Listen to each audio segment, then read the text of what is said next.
خب بچه تست نقد بررسی پژو اسلیکس Q5 مدل 96 داریم. موتور 16 سوپاپ 100 اسب بخاری داره که برای وزن 1.5 تن ماشین خوبه، نسبتا عالیه، شتاب عالی داره. میریم تست نقد بررسی ماشین رو بگیریم، موتورش رو نشون بدیم و شتابش رو بهتون نشون بدیم. این موتور Q5 اشتباه نکنم 3.5 لیتر روغن میگیره، 16 سوپاپ 110 اسب بخاره دیگه. برای وزن 1.5 تن خوبه، برای ماشین پژو عرضه شده، اسلیکس عرضه شده دیگه، پارس عرضه شده دیگه. این Q5 موتور نسبتا عالی داره، برای این تو ماشینای خوبه. میریم تست نقد بررسی ماشین رو بهتون نشون بدیم، شتابش نشون بدیم. 2000 years later. شتاب نسبتا عالی داره، الان میریم بهتون نشون بدیم. این دنده کشه،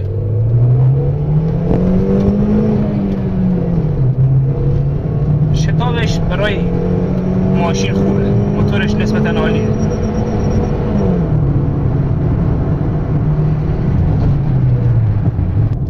و همچنین برای 207 206 این موتور عرضه شده، موتور نسبتا عالیه. بازم میگم الان میریم داخل بزرگراه، اونجا تست میگیریم شتابشو. با ما همراه باشید. 2000 years later. اینم شتابشه. الان من دستم رو فرمونه، نمیتونم حسابی دنده بزنم، گوشی میلرزه. ولی الان دنده 4، شتاب نسبتا عالی داره، ماشین بدی نیست.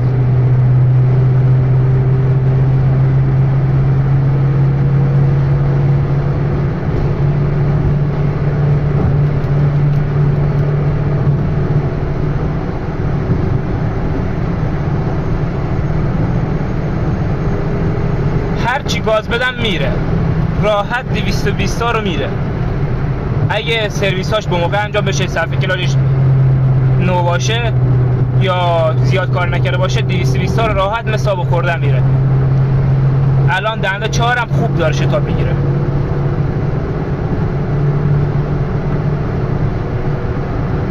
دوربین یکم شل کنم، الان بهتون داره فیلم میگیرم. خب بچه ها دوربین رو رد کردیم، الان جاده یکم شلوغه، نمیشه درست حسابی گازش بگیرم.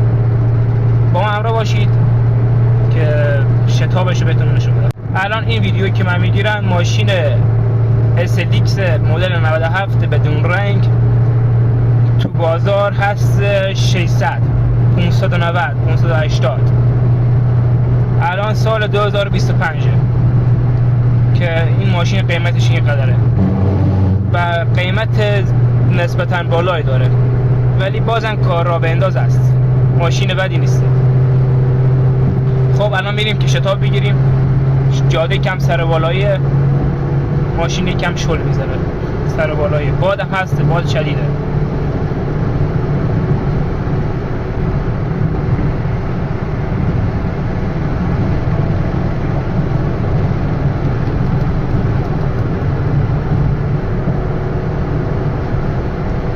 میریم برای دنده 5.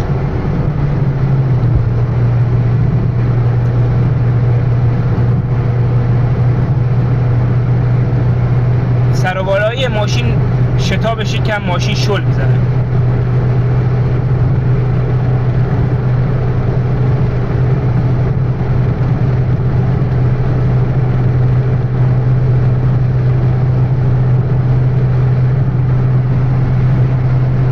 الان ماشین شتابش داره میفته تو دور.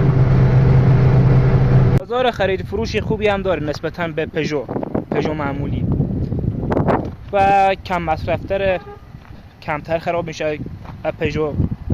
پژو کم خرجش بالاتر اینه. این 25 ماشین بدی نیست و موتوریش هم کم مصرفه، فقط روغنش چک کنین دیگه، مشکلی نداره و سرویساش به موقع انجام بشه. و بنزین کم میخوره، بنزین آنچنان زیادی نمیخوره، کم مصرفه تو بنزین. خب بریم یه شتاب دیگه هم بگیریم.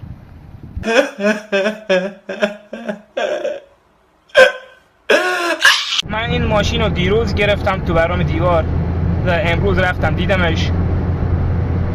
ماشین خوبیه، شتابش هم خوبه. الان میریم یه تست دوباره بگیریم. اینجا الان سراپایینیه، اونجا سرابالایی بود، اینجا سراپایینیه.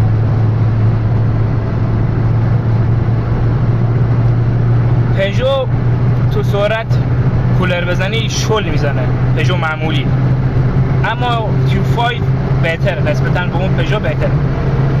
راحت الان داره 160 رو پر میکنه، 150 رد کرد. الان جاده یکم داره ماشین میپیچه به این ور، من یکم شل زدم. الان دوباره میریم سر پیچی، یه ذره دیگه کارش میگیریم. الان میخوایم پیچ رو رد کنیم. حالا این 2-3 روزی که سوار ماشین دارم میشم، از دیروز گرفتمش، یعنی میشه 2 روز. تا الان بدی ازش ندیدم. باید بیشتر باش طی کنم، بیشتر. ضبط باند فابریکیش هم نسبتا صدای خوبی داره، میشه تنظیم کنی، ولومشو ببری بالا پایین بیاری، ولوم خود ضبط. دیگه ماشین بدی نیست. این بود از نقطه ضعف‌های SLX موتور Q5 و خوبیاش. برای قیمت 580 تا 600 تومن یک کم بازاری بالایی داره. خب حالا انقدر از خوبیاش که گفتیم، ضعفاش هم بگیم. این ماشین روغنش باید تنظیم باشه، باید به اندازه روغن بریزی داخلش که موتور براش مشکلی پیش نیاد. سرویساش به موقع انجام بشه و یعنی دیگه هیچ مشکل نداره. آمپر آبش هم بالا زیاد نمیاد. موتور Q5 آمپر آب زیاد بالا نمیاد و موتور خوبی نسبتا عالیه، ولی برای روغن یکم شل میزنه. و این ماشین رو گرفتم برای بازسازی که در کنار هم بازسازیش کنیم.